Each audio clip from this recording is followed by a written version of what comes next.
क्या English English English लगा रखा है बे। 4 साल का था मैं जब मेरे पापा जबलपुर में किसी हलवाई के यहां काम करते थे।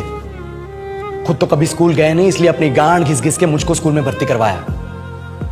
अब कहने के लिए तो वो इंग्लिश मीडियम स्कूल था, लेकिन साले हमारे टीचर लोग खुद हिंदी में बात करते थे। हमारे स्कूल के लड़के एक दूसरे से यो व्हाट्स अप डो ऐसे बात नहीं करते हैं। क्या भौंक रहा है तेरा लंडा आजकल है, ऐसे गले मिलते हैं। किसी तरह रट्टा मार मार के 10th तक पहुंचे तो पता चला कि जिंदगी में सफल होने के लिए एक ही तरीका है और वो है इंजीनियरिंग।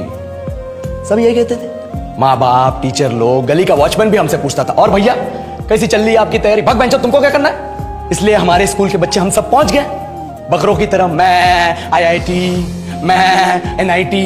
अरे जिस बच्चे ने अपने बाप को जलेबी तलते देखा है वो तो यही सोचेगा ना कि जिंदगी में पैसा ही सब कुछ है। I did not choose this engineering life, sir, and neither did this engineering life choose me. It was shoved down my throat by my teachers while my hands were tied to my back by my friends and my parents watched in silence. और English सुनेगा तू मादरचोद तो सुन।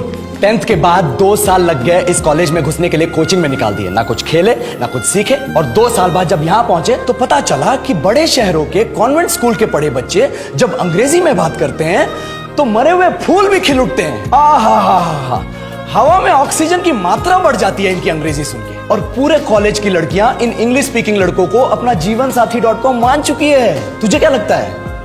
मुझे कभी लगा नहीं कि मैं अपनी अंग्रेजी पे काम करूं, अपने पर्सनालिटी पे काम करूं। बहुत लगा। ये चूतिया इंडस वैली सिविलाइजेशन का जो एजुकेशन सिस्टम बिठा के रखे हो, जिसमें हर साल में 10 सब्जेक्ट, हर सब्जेक्ट में theory, practical, viva, lab work, external, internal, majors, minors, assignment, project, thesis, गांड मार के रख ली हमारी। महीनों तक नहाना भूल जाते हम लोग और फिर हमारा परसेप्शन बना देते हो कि हम ऐसे ही रहना चाहते हैं। अब इस साल में एक बार कल्चरल फेस्टिवल आता है, एक बार, उसके लिए भी प्रोफेसर से भीख मांगनी पड़ती है। अरे बिना इंग्लिश बोले, बिना लड़कियों से बात किए कौन गांडू रहना चाहता है वैसे? पर टाइम कहां है कुछ सीखने के लिए? लगे पड़े हैं कोडिंग सीखने, 3 लैंग्वेज सीख रहे हैं, अलग अलग इंग्लिश छोड़ के। लेकिन जब प्लेसमेंट्स की बात आई तो सबको एप्टीट्यूड चाहिए, पर्सनैलिटी चाहिए, इंग्लिश स्पीकिंग चाहिए। It is not that we can not speak English, sir. We are just very conscious of our diction and our pronunciation and we are not confident to speak in front of anyone else. If the curriculum was a little bit diverse, if the engineering colleges in our country focused on our all-round development instead of functioning like a goddamn factory that is just mass producing robots by killing their dreams and handing out degrees, I would not be sitting here in this pointless HR interview, the likes of which exist only in our country. ये लो sir, बोल दिया मैंने 4 और line अंग्रेजी में। अब बताइए, क्या मैं आपके मल्टीनेशनल कंपनी के लायक हूं? Do I have the potential to be a slave of your esteemed organization?